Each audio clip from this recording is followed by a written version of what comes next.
Hello, and welcome to the About Healing podcast, a show created for those on or awakening into their spiritual journeys, and who are ready, wanting, and learning how to heal themselves. I am your host, About Healing medium and certified spiritual healer, Sheree Buckman. It is my purpose to guide others to the path of self-healing and to inspire those on their spiritual journeys in finding their truths. Join me as I share my experience and unfiltered perspective in healing, as well as the incredible wisdom of the loving energy that guides us. Let's begin.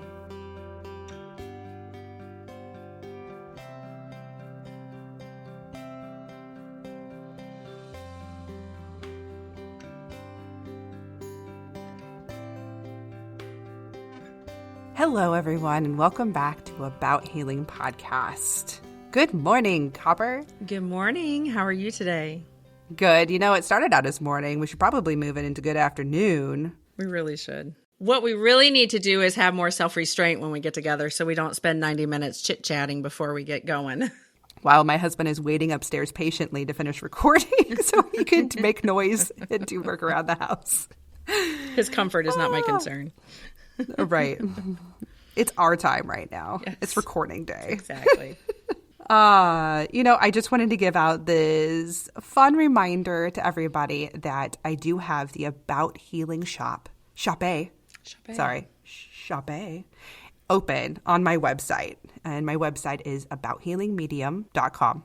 In my shop, I put a lot of healing products in the shop. So there are daily journals, there are gift certificates for sessions, but the new fun ones that I put in there, I have created these healing crystal sets. And I have a few of them in there, ranging from ones for those who need help with anxiety. I create them for you with intention and create this beautiful set, put them in these really pretty boxes. I tested one to Copper. Copper, what'd you think of my box? First and foremost, receiving the box, like the way you have it packaged is so beautiful, and you open it up and it's just this treasure. The way you sent it is beautiful, and the stuff inside was just gorgeous, and I love it. They're sitting out right now, so. And I did not pay her to say that. No, it truly was. I was delighted, simply delighted. And yes, I did and was fishing for that compliment. No shame. Oh, I love it. Well, thank you. So I just wanted to kind of put that out there, just to remind everybody that if you're wanting a little bit of aid to kind of help you along your healing journeys, just at least to take a look and see what's available. If you feel so drawn, I would be happy to create a set individually for you. And that is what it's about. So to move on to our topic today, I feel like we have an interesting one. This is a topic that I actually wrote down and put on my wall, on my random wall. What I mean by that is on my wall in my office, I have 4 seasons of the podcast up there of all the different topics that I want to talk about, and I'm trying to organize things. And then I have my random section, meaning I just think of ideas and I put it in the random because I don't know where it's going to go yet. Because often I am talking to Copper and she'll bring up stories all the time about people she runs into or me or, people at work and about the amazing advice she gives. And more often than not, I sit there and I just stare at her and she always looks at me and goes, yeah, I know. I don't take my own advice. You're full of all the knowledge. I am the biggest cheerleader, but I certainly do not cheer for myself. It's a toxic trait. I do not cheer for myself. Aw, I cheer for you. That's okay. I'll do the cheering. I do it for me. I totally, you should not pity me. Like, I do this to myself. I know it. You know it. We all know it. Oh, I don't pity you. But I am going to cheer you on just like you do to other people. Do you pity other people when you give them advice? I tell them to get it together. That's what I do. Right. Get it together. And I don't have to say the words. I just look at you and you're like, I know. Yeah. And I know we'll get into it, but that's the important thing is like, I know, right? I know. Every time it's coming out of my mouth, I'm like, ooh, I should do that. Maybe I should do that. And then you're like, nah. Nah, not today. Not today. Well, and that's what I want to talk about. So I want to talk about why. Well, why is it though? Why can't we take our own advice? And so, again, it was one of the things I scribbled up and put it on the wall, and then it kept popping up. And so I finally decided to put it into the season. And this was a last minute addition because I still had no idea what the episode would be until I wrote it yesterday. And that's actually how a lot of episodes are written. I write them the day before, but I do this again. I am connected and everything is flowing. Some of them I already know exactly what it is, but it's just kind of creating the outline of what I want to say about it. And this one did. It turned into something. I thought it was going to be a really short, simple, sweet episode with simple explanations. And then lo and behold, it is not so simple. And it's kind of a heavier explanation, actually, and it goes pretty deep. So I have come up with, or I have been guided, let me rephrase that. I have been guided to 5 reasons. And so I have put them in ascending order. So I want to start with number 5. The 5th reason why we cannot take our own advice.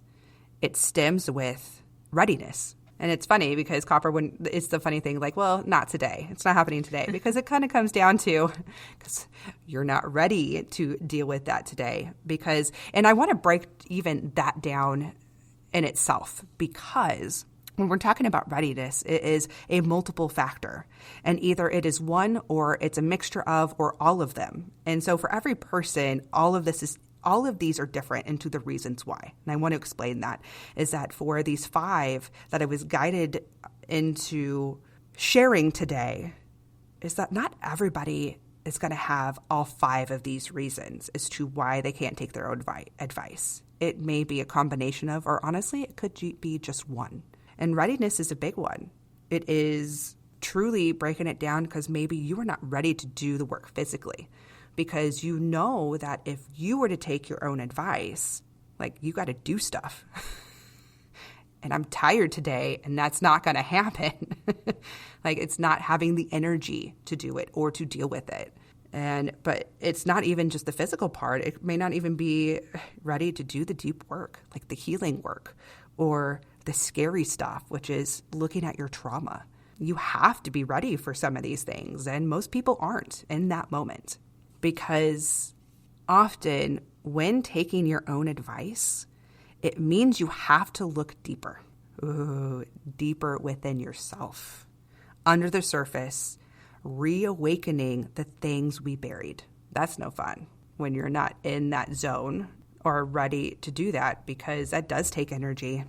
And when it's your first day off after an 8-day stretch, I am talking to nobody in particular here.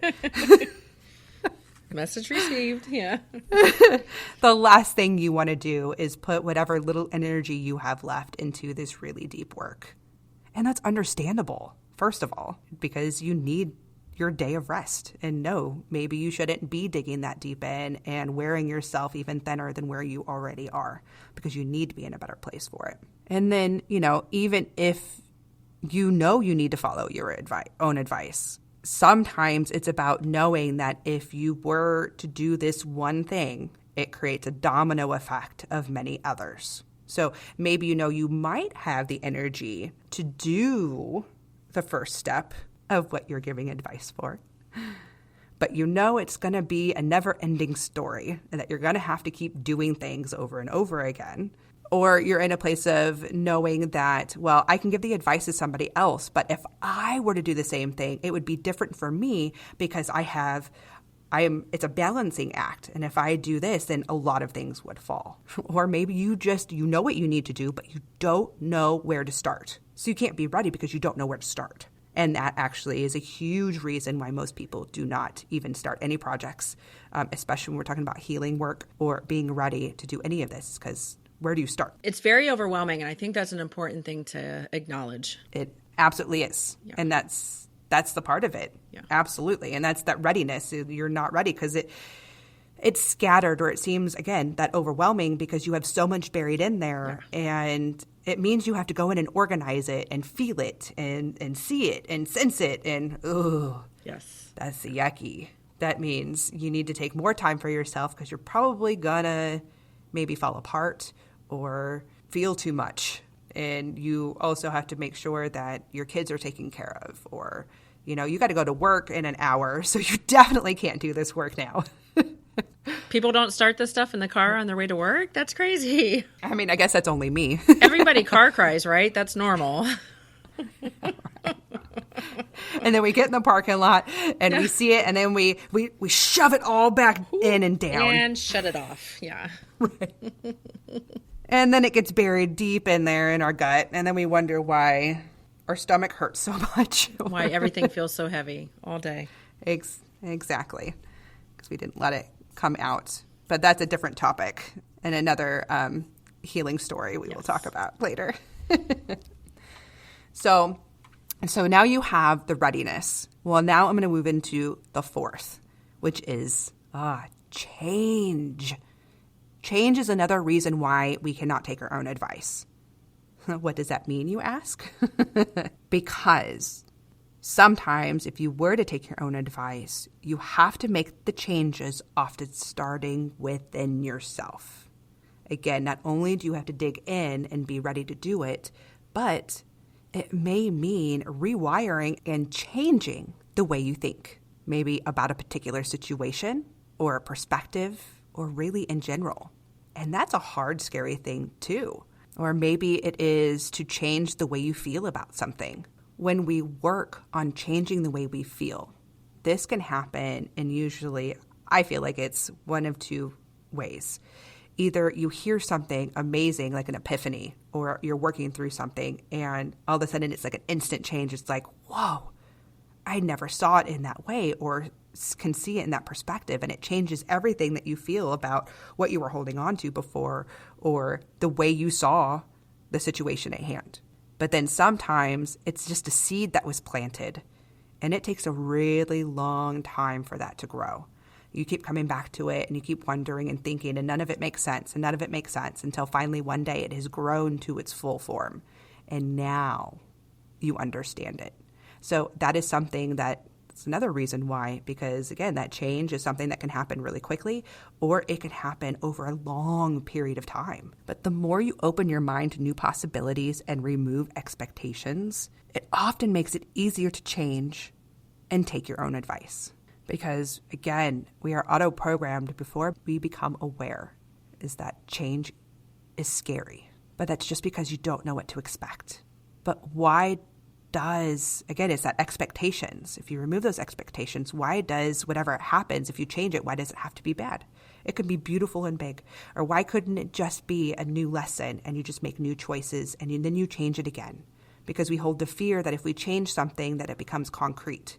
But it absolutely does not. It just keep changing it. I think the other thing to also add to that is that when we talk about change being scary, adding failure to that too. Like failure is very scary to people. And this is an example of like me not taking my own advice. Like one of the biggest things I say to people is like, and if you fail, big deal. Like if it ends up not being the right thing, big deal. What's the worst that happens? It didn't work out. But people have that fear of failure, me included. And that goes with the change. Like if you change something, especially when what you have going works. I mean, it works well enough. It right? works well. It works. You know what? That's super valid. It works well enough because it's not working. Like it's not working. It's survivable. Mm-hmm. But if you fail, so what? Failure is not a bad thing. It doesn't have to be. It's not the end of the road. It's a detour, period. It's just an obstacle. Right. Mm-hmm. Right. Not to do that one again. Or the way that you went about it didn't work out. Because sometimes we fail and you just have to look at it differently. Okay, that didn't happen that way, so let's try it this way. Failing doesn't mean quitting. It just means that didn't work. Let's try something else. Exactly. Like all the inventors do. Don't give up. And that's a big one, like for, to go offline a little bit, like I preach that a lot to my middle boy because we have obstacles. We have emotional obstacles. We have physical obstacles, and we don't call them dead ends. They're detours. I'm like, look, and it's a great example is he's recently, this is so minuscule in the thing, and this isn't a bigger picture, but he is learning to do laundry, and he cannot necessarily remember all the steps. And he also, to the act of pouring the detergent in the cup is just not going to happen for him. And maybe it won't. Like, it's a task that he's not capable of doing. But he can throw a Tide Pod into the washer. So we got a container, and he was frustrated. He's like, I should be able to do it the other way. I'm like, but you can't, and that's fine. It's okay. It's not a dead end. It doesn't have to mean that we don't do laundry. We just find a different way to do it. We find a detour, period. Like, that's just, some people have to do that, and some people still need to work on learning how to do that. Like, it doesn't always have to mean the end just because it didn't work out the way you thought it should look. And I love that. Thank you for sharing. I have wise advice every once in a while. I don't know what to tell you. Do I need to put a fan on? Are you overheating? I mean, a little bit, kidding. yeah. No, you were full of amazing advice, actually. But I'm glad you feel comfortable in sharing that. Yeah. Absolutely. Yeah. You know, so again, going back to that change is scary, and thinking about that. So it is, again, it's part of that process of looking at change and rewiring it, that no, change means you can create it and turn something else into whatever you want it to be. You may not understand the full process of getting to that, but that's where the fumbling starts, where you just have to come up with different ways and try different paths to get to the end result, right? To get to the better. And everyone's different, and that's okay. So then coming to reason number 3. Oh, it's the big fun one. It's the comfort zone. That's the other reason why we can't take our own advice. Because when we give advice that we can't take, it requires usually a big form of action. Again, to change something. It is to, again, looking at something from a different perspective of we're not used to looking at, whether it is looking at our own actions and our own thoughts, and again, taking that piece. But it requires bravery, sometimes doing things that we fear. And it kind of goes hand in hand again with that change. We fear the change, or we fear, again, the responsibility, or all these other things. And the comfort zone, there's a reason why it is called the comfort zone. You know, as Copper was mentioning too, it's sometimes you know what to expect. It may not be the best or ideal situation. And obviously it's not perfect, because if you're wanting to or feel the need to change it, it's not perfect. But it's working-ish, working enough, like we said. And so to leave that comfort zone, again, that fear factor comes back in. It's like, ooh, no, I'm safe right here. I want to make sure I stay safe right here. But it requires faith. And I'm not talking about a religious faith. This is faith in yourself. This is faith in the journey, just faith that things are going to work out, and that even if they don't, you can make a new choice or change that until you eventually get to what you are seeking. And also, sometimes it requires knowing a direction, knowing where to start. Because there are some tasks and advice that we give that we see clearly for others that, like, hey, you do step 1, you do step 2, you do step 3, and you move on from there. But if you don't know the direction of where to go, again, it stops you, which can also go back to the readiness. We're not ready. We don't know where to start, so we give up. Well, there's that. And then we're going to go deeper and deeper for these last 2, because reason number 2 down our list of why we can't take our own advice, it really, some of that comes down to your own self-responsibility, self-control, self-care, self-love. It's the selves, because we absolutely can be our own worst enemy. Our minds can be our own worst enemy, and our own worst critic, and our own worst judge, and executioner too. Often we do that too, to ourselves, over what others would look at just ridiculous small things.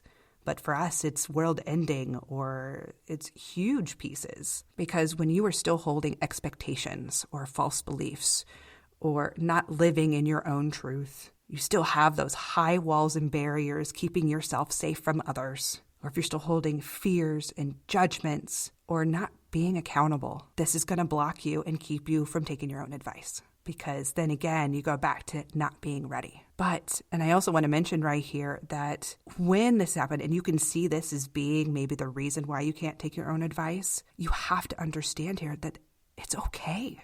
It's okay if you're still here, because you're still healing. It is okay. You are a beautiful person who is, again, learning to change your thoughts about yourself, or to see these different perspectives. And remember that healing is not something that is done overnight or just because you heard it, that you know what it means. It's just like what I described just a little bit earlier about sometimes we just need to plant a seed. It doesn't happen where we just know and you have the epiphany and it's like, oh, now it all makes sense. Because when you're going through this process, it could take years. And it's just unraveling it and seeing the pieces. And then again, you have to do it layer by layer by layer. So yeah, that is also okay. Because most of the advice we give that we do not take is about putting the self first and making choices for you. Because that is what's interesting. Because not only do we have the changes, especially the people that are stuck in this part, and then the reason number 2, who don't take their own advice, these are the people who don't take the advice when it's telling someone, you know what, you really need to take care of yourself. Why don't you take a time out and tell everyone to fend for themselves for the night or whatever it is, but yet you're so stressed out yourself and never giving yourself a break. Because you're in this part still. You're still learning to love yourself. You're still learning the self-care. And you don't have to be learning all of these self pieces. Maybe you've learned, 1 or 2 and you're still working on another. This isn't something where you have to understand all of them to be healed of them all. These are actually separate pieces that we're learning as we're going. And some you take on faster than others and some take longer to heal because they're part of your lessons. And then which brings me to the number 1 reason and why we can't take our own advice. It has to deal with our emotions. The emotions. Now, the emotions and this reasoning why is especially for those who don't even realize maybe that they should be taking their own advice. Because your emotions can cloud the view and the situation, never allowing you to see the whole picture clearly. Because you have to think about it. Common example is like the relationships, love. It is that saying that love is blind. There is a reason that they say that because you're so built up in a big, huge emotion that you cannot see what's happening within the relationship because you're so far in it and the emotions cloud it. And so while love is a beautiful thing, love is the highest vibration that exists. However, it can be blinding when you're not in it maybe in a fully healthy way. Let's put it that way. Especially when you're blinded by the concept of love. Mm-hmm. Maybe you don't fully understand what the unconditional love looks like. Yes. Or again, it's having that balance of love for another person, but love of self too. Mm-hmm. There's balance in there too. Because you can love someone wholly and be in a relationship. But if you do not love yourself as much in it, you're going to lose that balance. That's another episode coming soon. But some of the other blinder emotions, especially when we're talking about this and looking at our own advice or our own situations, are the other big heavy ones. Anxiety, fear, stress, and guilt. These are blinder emotions. Because when you're really heavy in one or a multitude of these, you absolutely cannot see the entire picture or zoom out because you are so stuck in the heaviness of the weight of that bubble. So it keeps you right there. And then you have unhealed trauma. Unhealed trauma can absolutely be another reason why, again, you have the blinders and you can't see because you are fixed to only see one outcome when you are on the unhealed side. And you can only see maybe from one perspective. Just depending, again, there is a multitude of reasons for that. But if you have that unhealed trauma, you are carrying the heavy blinder emotions, which keep you from seeing the whole picture. And what I mean by that is, I want to explain. When we talk about having unhealed trauma and not being able to see the whole picture, I'm not saying that your trauma wasn't big. But what that means is you're not on the other side. When you've healed from trauma, you're able to look back and you can see different perspectives and different pieces of it. Number 1 is saying that people are human. And some of the people that hurt us or that cause trauma to other people are human too, with lots of unhealed trauma who are acting out because they don't know what to do with these overwhelming emotions they're dealing with. Or you also can't see the lesson from your trauma that is to help you evolve and grow. When you're in the deeper part, again, you can't see any of that yet, which keeps you in that blinded part. So this is why it's easier to see the problems and solutions when you are on the outside looking in, because you have no emotion attached, nor maybe an allegiance, sort of speak, to someone else's situations. So I thought this would be interesting to talk about some of the examples. Let's talk about the relationship example for a moment. Okay, so let's say you see a friend struggle in their relationship or relationships, okay? They're being treated less than they deserve. They complain about it often, and they wonder what they're doing wrong. What advice do you give? I mean, I'm in a great relationship, so, but. And that's a great thing to bear the example of because you're in it. Yeah. I think the most common advice that people give, like when someone's really struggling in a relationship, is always like, dump them, which isn't necessarily the answer to anything. Sometimes it is, though. Sometimes it is. Like, honestly, that acknowledgement that you should be, and it doesn't have to be like a romantic relationship. Sometimes it's friendships. But honestly, sometimes it's has it ever occurred to you that this was a right now relationship, not a forever relationship? It's really okay to walk away from it. But it's always kind of funny because that's not always advice that we take ourselves, because people stay in friendships for way too long after they have reached the end of their purpose. Yeah, yes. And it's kind of weird because, I find sometimes that then you end up being someone that you necessarily don't love either because you're in this relationship that you shouldn't be in.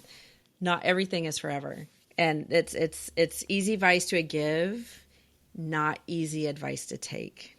Exactly. And this is exactly my point on this, because maybe for your friend, you see it exactly for what it is. Because you're on the outside. You see the whole Exactly. Thing. Yes. You do. And you see that your friend is, settling and accepting the behavior, and, they're the one sitting in here for this long haul of feeling miserable because it's not going to change.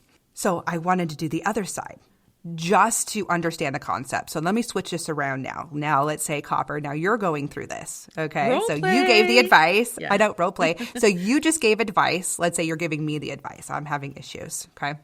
So now you just gave all of that advice, but maybe, let's break this down. You can't take it, the same things you said, because, number one, we've just talked about, your emotions are blinding the picture here because you love this person.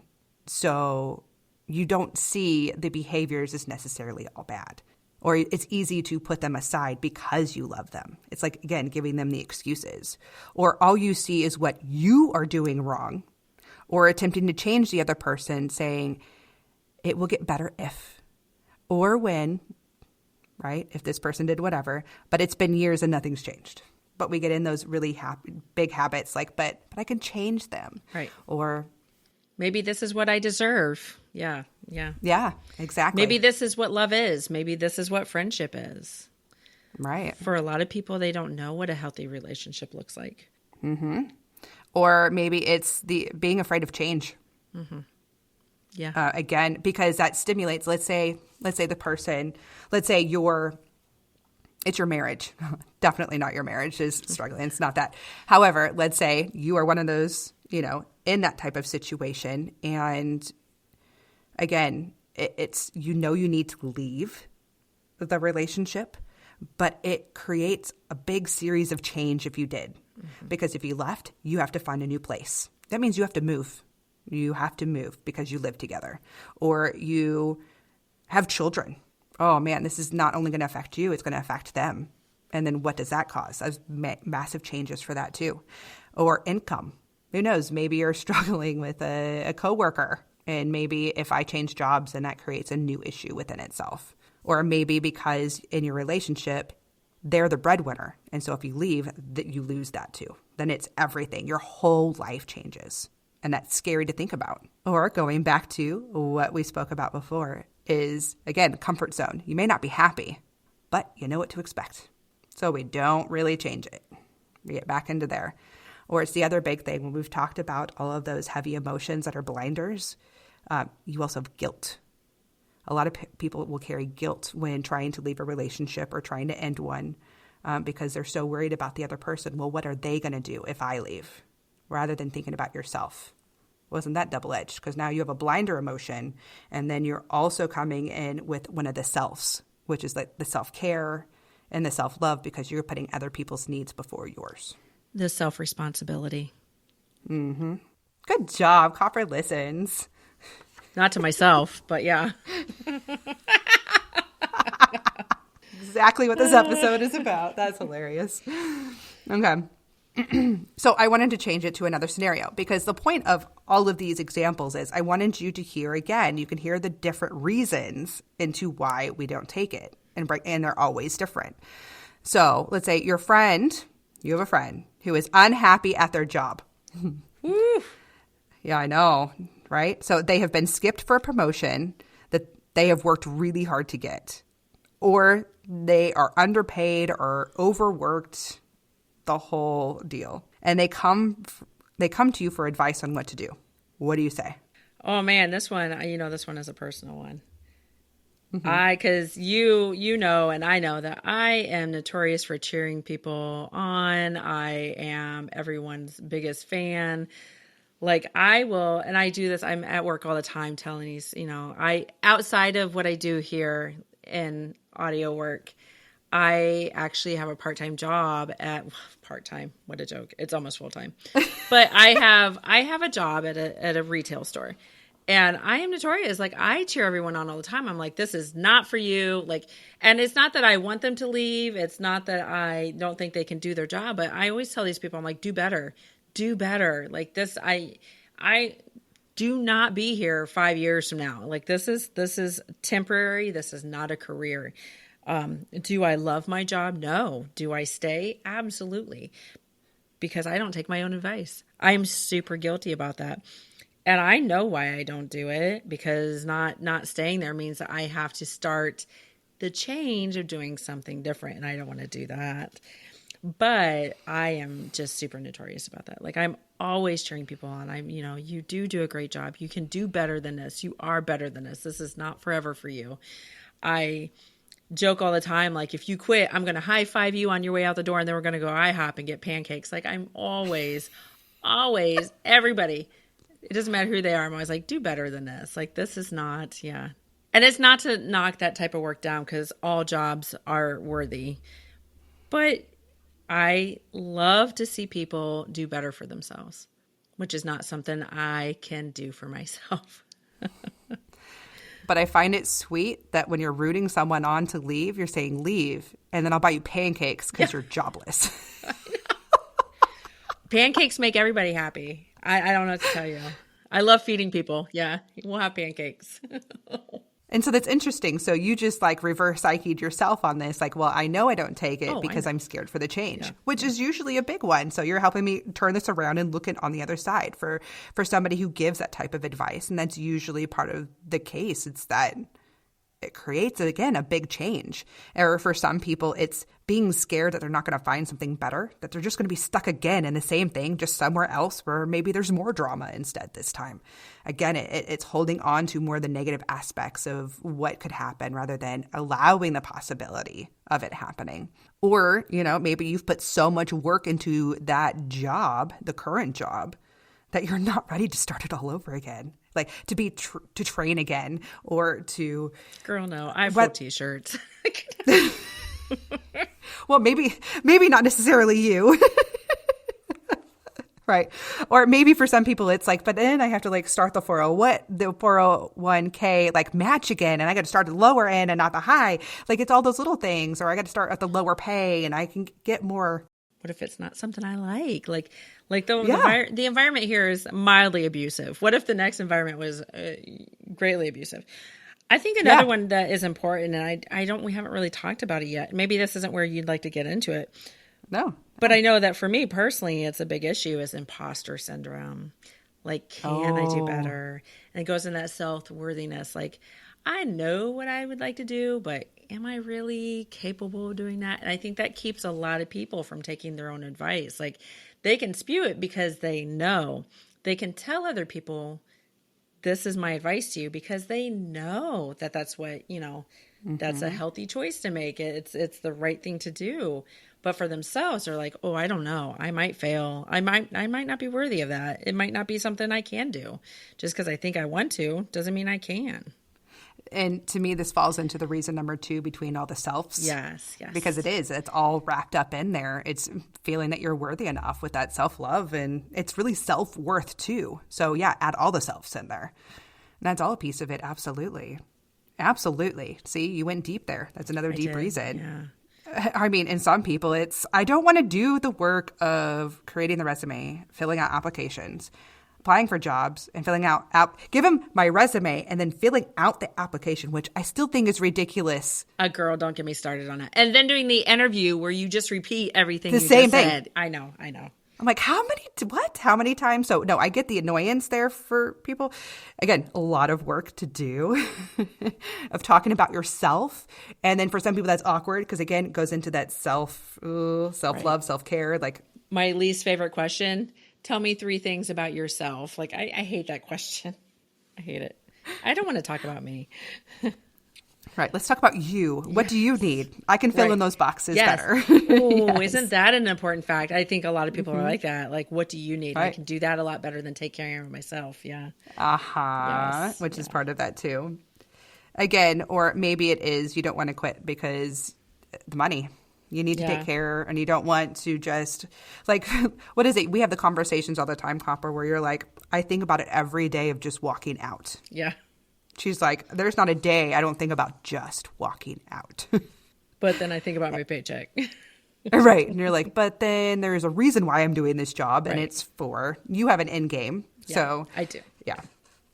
And for you, you know this is temporary. So, I mean, it's a different situation for you. But for some people, this is a career status. It's a big deal. Because you want to make sure you have another one before you step back. And I don't know. Anyway, that's why maybe you can't take your own advice. But I do have one more piece. I don't know. I find these fun. So I think it's fun to chat about these. But another one, I just want to bring it like another topic in why we can't take an advice is maybe talking about, health and diet. So let's say, again, you see your friend is gaining weight. They're eating unhealthy and they're having trouble getting around due to pain. They're unmotivated. And when you ask them to go out with you, they tell you they don't feel well. What would you tell them when you see this? Maybe they didn't even ask for advice. But as a true friend, you start seeing maybe these unhealthy things and you're worried about them. So what do you say? Ooh, that's a super tough one for me. I don't know if I actually want to get into that one. You don't have to. Because I'm real big on minding my own business when people about their health. Yeah. Can we use a smaller example? Like drink water. What if I say they ask you for help? Are you willing to? Oh. Yeah. I mean, okay, let's do it that way. I won't say you just offer it. Okay. If someone's really struggling with like, they, they're like, oh, I don't feel good. I need to do better, but I just don't know where to begin. Yeah.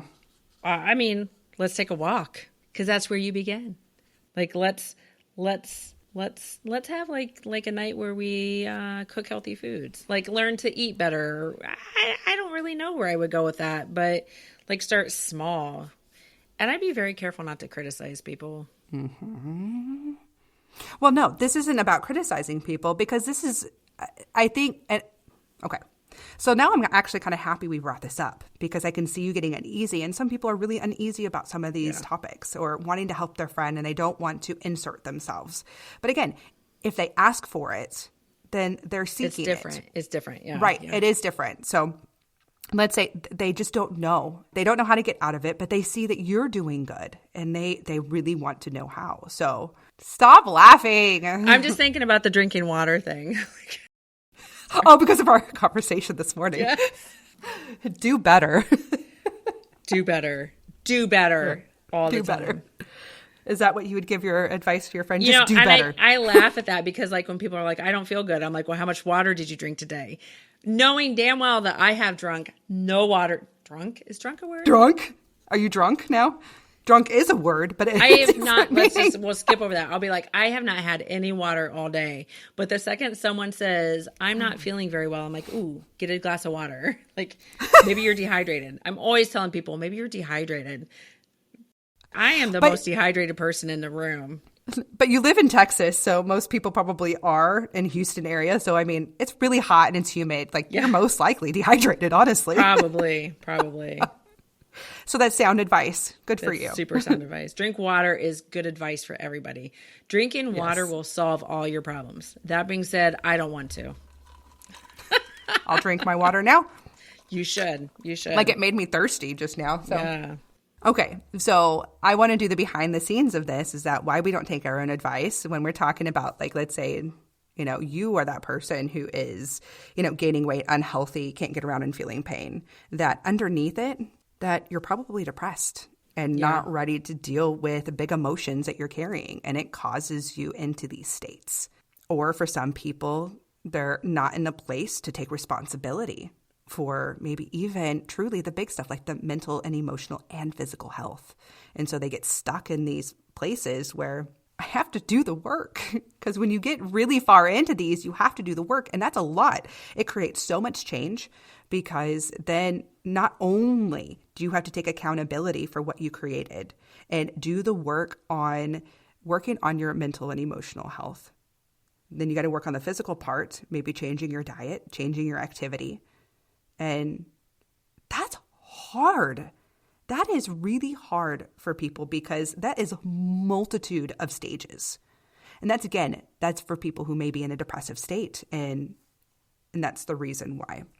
And I happen to be a firm believer that physical health and trauma very much go hand in hand. Mm-hmm. Which brings me also into that last little point here, which is that when you are lacking self-love and self-care, they start manifesting into the physical ailments, which is the pain, back pain, leg pain, whatever it is, because you're not taking care of yourself. So it's manifesting now as pain. It's manifesting as muscle spasms, as anxiety, high blood pressure, et cetera, et cetera. Yeah.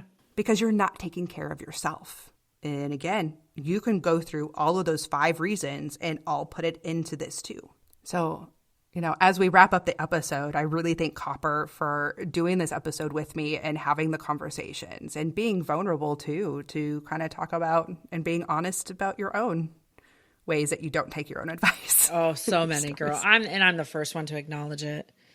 I am the reason this episode exists, if we're being completely honest, like my kind of people. Actually, that is a literal statement, because it was one day we were talking before an episode. I'm like, ooh, this could be an episode. And I wrote it down on a sticky and put it on my wall. Yeah. And then it created. But Copper, you're not the only one. And this isn't something that is picked on you, because we know and we see it. And that was part of the conversation. We see so many people doing the same thing, where they give beautiful advice. But why is it? Why don't we take our own advice? Why are we our own worst enemies sometimes? I think it's pretty normal. To be like that. Like, that's not, But it comes down to a multitude of reasons. There are a lot of factors. And, we are obviously, at least subconsciously, aware of what we need if we're able to give others sound advice on the same subjects. However, we are just not ready for it yet. And that's okay. Yet. Yeah. And that is okay. It is okay not to be ready, because being aware is a step forward. And I have this with a lot of clients where they're just like, I'm not doing enough, or I'm, just feeling guilty for not doing more work, or why do I still feel this way? And I always have to remind everybody and every person who brings this up that your awareness of it is a huge step. Yeah. And it does not happen overnight. It absolutely never happens overnight. This is where changes like healing, accountability, and awakenings start. This episode was important to not only understand the reason why you don't take your own advice, but it is also the awareness of why others don't. Because maybe now you understand a little bit more and you can accept where other people are at, and not putting the additional pressure on someone else who is trying. Because it is okay for all of us who are still in and doing the work of taking the advice and doing the healing and creating the lives that we want, and taking those very bold steps of change or self-love or being ready to do the work in general. You got this, and you're doing great. Don't ever forget that. So until next time, my beautiful souls, be kind to yourself. With so much love and gratitude, I want to thank you for listening to this week's episode. My hope today is that the message continues to guide you along your path to healing. To learn more about me and my purposeful work, visit my website at abouthealingmedium.com. You can also follow About Healing Medium on Facebook and Instagram, where you can find the episode's healing guidance, quotes, tips, insights, and chances to win free stuff. To ask a question or to share comments, email me at abouthealingpodcast@gmail.com, or feel free to reach me on Facebook and Instagram at About Healing Medium. Until next time, be kind to yourself.